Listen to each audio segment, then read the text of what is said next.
పవిత్ర సంగమాన్ని మరింత శోభాయానంగా తీర్చిదిద్దేందుకు ప్రణాళికలు రూపొందించినట్లు రాష్ట్ర దేవాదాయ ధర్మాదాయ శాఖ మంత్రి ఆనం రామనారాయణ రెడ్డి తెలిపారు. ఎన్టీఆర్ జిల్లా ఇబ్రహీంపట్నం పవిత్ర సంగమం ప్రాంతాన్ని మంత్రులు నారాయణ పార్థసారథితో కలిసి పరిశీలించారు. ఈ సందర్భంగా వివిధ శాఖల అధికారులతో సమీక్ష సమావేశం నిర్వహించారు.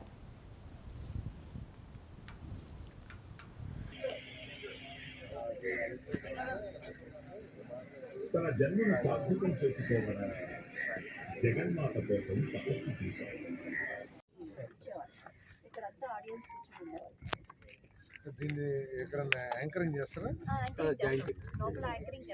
ఒకదాని కూడా చేస్తాం. జాయిన్ చేస్తారు.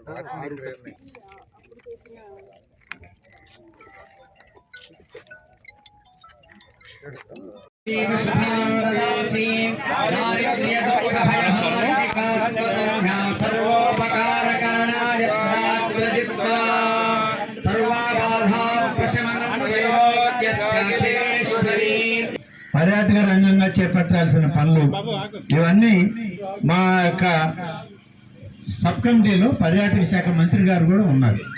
కానీ ఆయన వేరే కార్యక్రమాలు ముందుగా ప్రోగ్రామ్స్ ఫిక్స్ అవ్వడం వల్ల వారు రాలేదు. వారి అధికారులు మాత్రం వచ్చాడు.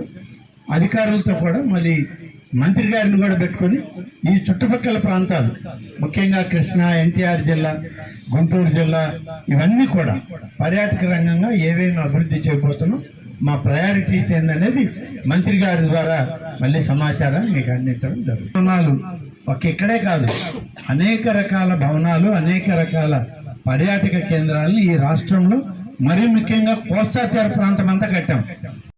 వాటర్లో సో ఇంత మంచి బోటింగ్ ఉంటే ఈ సెంటర్ కూడా అలైడ్గా డెవలప్ అవుతుంది కాబట్టి అదొకటి ఆలోచించేయాలి.